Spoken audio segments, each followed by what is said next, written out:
Assalamualaikum warahmatullahi wabarakatuh. Saya Muhammadul Faiza dengan NIM 121503223887 akan menjelaskan mengenai materi ITIL. Nah, tanpa berlama-lama akan langsung masuk ke materinya. Nah, dalam memahami materi ITIL versi 4 ini penting untuk memiliki pemahaman dasar tentang manajemen layanan TI dan manfaatnya melalui penerapan praktik terbaik ITIL 4. ITIL atau IT Infrastructure Library ini telah menjadi populer di berbagai organisasi global, membantu meningkatkan nilai layanan mereka. Manfaatnya melibatkan pengurangan biaya ITI, peningkatan layanan, peningkatan produktivitas, manajemen risiko bisnis yang lebih baik, dan peningkatan kepuasan pelanggan. ITIL 4 ini dirilis pada Februari 2019, menawarkan panduan untuk menerapkan manajemen layanan TI dengan pendekatan praktis. Ini mencakup integritas dengan kerangka kerja seperti Agile, Lean, dan DevOps untuk efisiensi organisasi dari segala ukuran. ITIL 4 menawarkan panduan praktis untuk mengelola prinsip-prinsip inti dari layanan berkualitas. Dalam video ini kita akan menjelajahi elemen-elemen ITIL 4 termasuk 4 dimensi dan rantai nilai layanannya. Selain itu, kita akan membahas sertifikasi ITIL 4 dan melihat bagaimana perusahaan-perusahaan terkemuka mengadopsi kerangka kerja ini.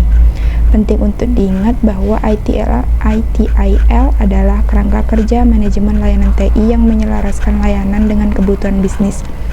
ITIL 4 menonjolkan penciptaan nilai bukan sekedar penyampaian layanan. Penciptaan nilai ini melibatkan kerjasama dan interaksi dengan para pemangku kepentingan. Untuk mencapai tujuan penciptaan nilai bersama, penyedia layanan harus memahami pandangan para pemangku kepentingan dan menciptakan nilai yang sesuai. Dengan mempertimbangkan contoh fotografi pernikahan, outputnya adalah album foto, tetapi outcome-nya adalah kepuasan klien saat melihat album tersebut. Demikian pula dalam ITIL 4, hasil dari layanan harus sesuai dengan tujuan organisasi untuk menciptakan nilai bagi para pemangku kepentingan. Nah, sebagai contoh, CO Creation adalah strategi bisnis yang membantu konsumen mendapatkan hasil sesuai dengan kebutuhan mereka. Dalam skenario restoran, penyedia layanan menyediakan hidangan tertentu dan penyedia layanan menawarkan fasilitas tertentu kepada konsumen makanan di restoran, meningkatkan pengalaman mereka dan memberikan umpan balik untuk perbaikan. Nah, selanjutnya jumlah uang yang dihabiskan untuk aktivitas atau sumber daya tertentu harus dikelola dengan bijak, dan seperti yang telah disebutkan sebelumnya, biaya dan risiko dari setiap layanan yang disediakan oleh penyedia layanan adalah tanggung jawab penyedia layanan. Konsumen layanan hanya membayar untuk layanan, dan setelah konsumsi layanan selesai, mereka pergi sendiri. Misalnya memesan taksi, melibatkan naik ke dalam kendaraan, mencapai tujuan, dan kemudian turun dari kendaraan. Biaya dan risiko yang terkait dengan komponen layanan ini ditanggung oleh penyedia layanan. Contoh lainnya adalah Starbucks yang menawarkan akses internet kepada pelanggannya. Biaya dan risiko yang terkait dengan layanan internet Starbucks ditanggung oleh Starbucks sendiri. Jadi, apa itu ITIL 4? ITIL 4 adalah kerangka kerja yang membantu mengidentifikasi apakah suatu layanan memberikan nilai kepada pelanggan dan memenuhi persyaratan. Ini dilakukan dengan mengevaluasi utilitas dan garansi. Utilitas mencakup fungsionalitas produk seperti waktu, konten, dan profil pelatihan atau kapasitas kotak surat dan kecepatan email untuk layanan email. Nah, garansi ini mencakup aspek jaminan kepada pelanggan seperti ketersediaan layanan, keamanan informasi, kapasitas layanan, dan kontinuitas layanan untuk memastikan layanan layak digunakan. Dalam ITIL 4 terdapat dua elemen utama. Yang pertama yaitu 4 dimensi dan sistem nilai layanan TI. 4 dimensi melibatkan organisasi dan orang, informasi dan teknologi, mitra dan pemasok, serta aliran nilai dan proses. Nah, keempat dimensi ini dipengaruhi oleh 6 faktor eksternal, yaitu PESTO atau politik, ekonomi, sosial, teknologi, hukum, dan lingkungan.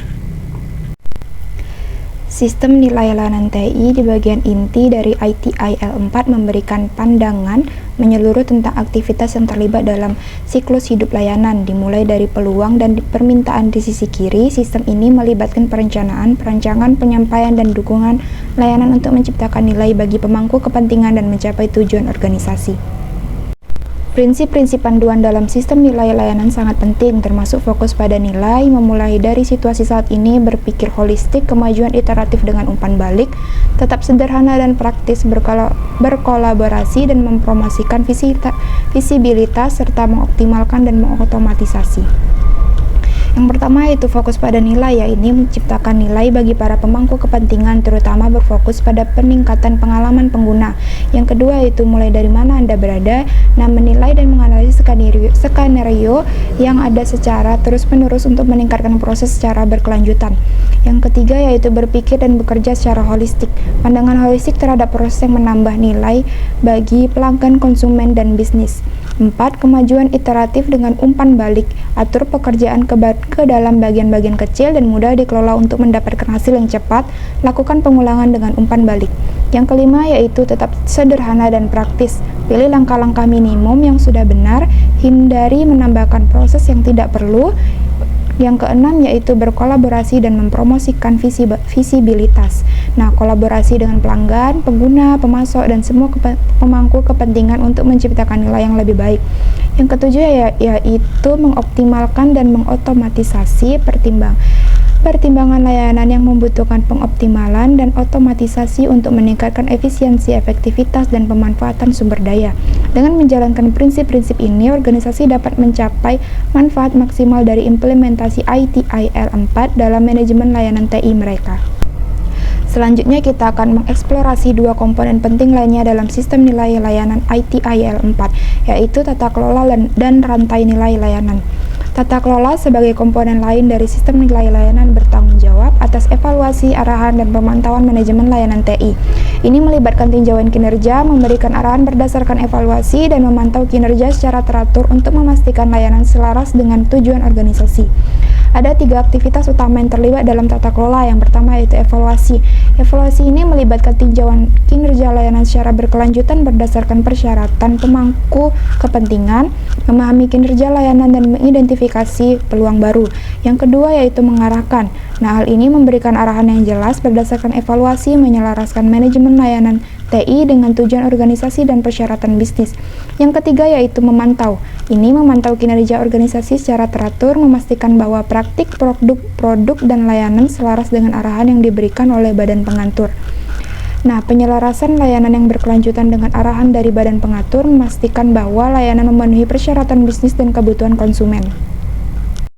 Rantai nilai layanan. Sebagai komponen ketiga terdiri dari serangkaian aktivitas yang dilakukan oleh organisasi untuk memberikan produk atau layanan berharga kepada konsumen. Ini melibatkan engage, plan, improve, design, and transition, obtain and build, serta deliver and support. Rantai nilai layanan merupakan proses berkelanjutan dimulai dari permintaan dan mengarah ke penciptaan nilai. Dalam rantai nilai layanan ITIL 4, aktivitas engage melibatkan perencanaan dengan fokus pada pembuatan rencana, portofolio, arsitektur, dan kebijakan untuk memberikan arah organisasi. Kemampuan analisis dan manajemen yang baik diperlukan menekankan pendekatan holistik.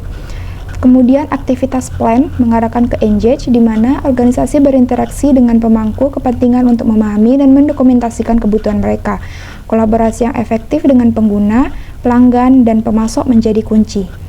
Prinsip-prinsip dan aktivitas dalam sistem nilai layanan dan rantai nilai layanan berkontribusi pada manajemen layanan TI yang efektif, memastikan peningkatan berkelanjutan, keselarasan dengan tujuan organisasi, dan penciptaan nilai bagi pemangku kepentingan. Dalam kelanjutan eksplorasi rantai nilai layanan ITIL 4, kita sekarang memasuki fase design and transition yang memfokuskan pada pembuatan dan peluncuran layanan baru atau telah diubah. Pada fase ini, perencanaan solusi layanan harus mempertimbangkan faktor seperti orang, proses, produk, dan mitra, sejalan dengan 4 dimensi yang telah dibahas sebelumnya. Visualisasi dan definisi solusi layanan secara komprehensif dalam fase desain melibatkan keempat dimensi dan mempertimbangkan dampak faktor eksternal atau PESTEL. Hasil dari fase ini adalah Service Design Package (SDP), sebuah panduan rinci yang menjadi landasan bagi pengembangan layanan. Langkah berikutnya dalam rantai nilai layanan adalah fase Obtain and Build, yang berfokus pada pengembangan dan pengelolaan infrastruktur dan aplikasi. Proses ini mencakup perolehan sumber daya seperti server, penyimpanan basis data, dan platform aplikasi.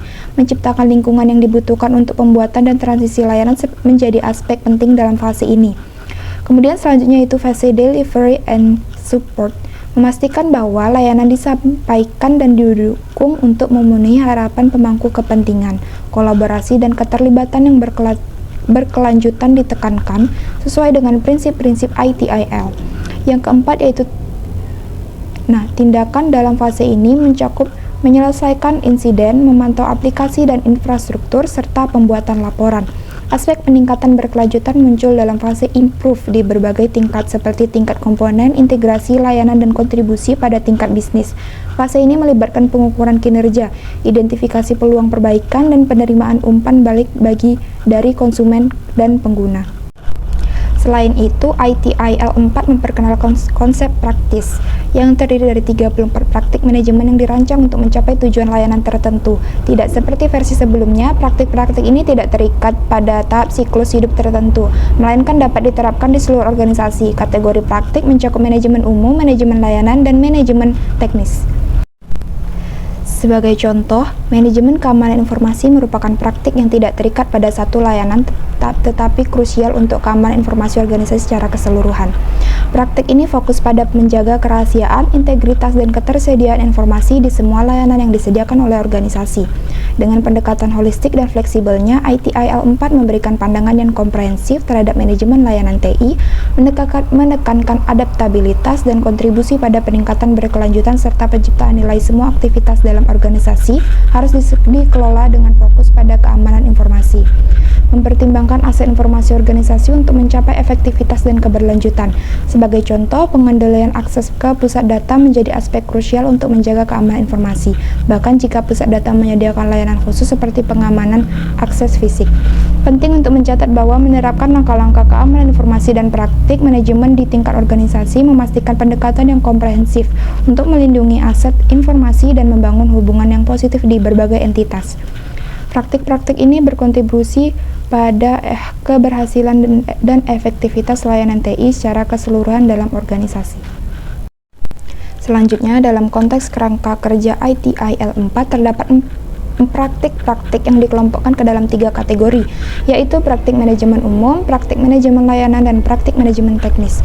Praktik manajemen umum termasuk manajemen keamanan informasi dan manajemen hubungan, dapat diterapkan di seluruh organisasi, memberikan landasan yang kuat untuk keamanan dan kolaborasi. Yang kedua yaitu praktik manajemen layanan, seperti manajemen aset TI, pemantauan dan manajemen peristiwa, analisis bisnis, manajemen katalog layanan, desain layanan, dan manajemen tingkat layanan, khususnya mendukung efektivitas layanan tertentu dalam organisasi. Dalam konteks ini, fokus pada keamanan informasi menjadi krusial untuk melindungi integritas dan ketersediaan informasi di semua layanan. Yang terakhir yaitu praktik manajemen teknis yang mencakup manajemen penerapan, pengembangan, dan manajemen perangkat lunak, serta manajemen infrastruktur dan platform, mengalihkan fokus dari komponen teknologi individual ke layanan TI secara menyeluruh. Dengan mengintegrasikan praktik-praktik ini, organisasi dapat mencapai manajemen teknologi yang lebih efisien dan mendukung layanan secara holistik. Terkait dengan elemen manusia dalam kerangka kerja ITIL 4, peran dan kemampuan individu seperti manajer layanan, pemilik proses, dan pemilik layanan menjadi krusial dalam pelaksanaan praktik-praktik tersebut. Peningkatan berkesinambungan sebagai elemen penting dalam sistem nilai layanan menekankan pentingnya konsistensi layanan yang melebihi harapan pemangku kepentingan, mengikuti model Continuous Service Improvement atau CSI yang terstruktur. Seiring kita melangkah lebih jauh, kita juga membahas tingkat sertifikasi dalam ITIL 4 yang memberikan pemahaman dasar melalui sertifikasi foundation hingga tingkat mahir melalui modul ITIL Specialist dan ITIL Strategis serta level tertinggi ITIL Master. Ujian ITIL 4 Foundation memberikan landasan pengetahuan dengan 40 pertanyaan pilihan ganda selama 60 menit dengan nilai kelulusan 65%. Tidak hanya itu, kita melihat bagaimana perusahaan terkemuka seperti Disney telah mengadopsi praktik ITIL untuk mengatasi tantangan dan meningkatkan pemberian layanan. Disney berhasil mengatasi masalah yang berkaitan dengan akurasi informasi aplikasi, pengidentifikasian kostum, dan ketersediaan aset dengan mengadopsi ITIL. Adopsi ITIL menghasilkan peningkatan keterlibatan pelanggan, ketersediaan aset, keandalan, dan pemeliharaan, menunjukkan efektivitas dan relevansi kerangka kerja ini dalam konteks nyata. Nah, organisasi lain seperti Datacom, System Inc., Mueller, Metso, dan IRS juga telah berhasil menerapkan praktik-praktik ITIL dan merasakan manfaatnya. ITIL terus menjadi kerangka kerja terpercaya bagi organisasi yang mengupayakan manajemen layanan TI yang efisien dan efektif. Sekian dari penjelasan saya mengenai ITIL versi 4 ini. Apabila ada kesalahan atau kekurangan materi yang harus dijelaskan, saya mohon maaf. Assalamualaikum warahmatullahi wabarakatuh.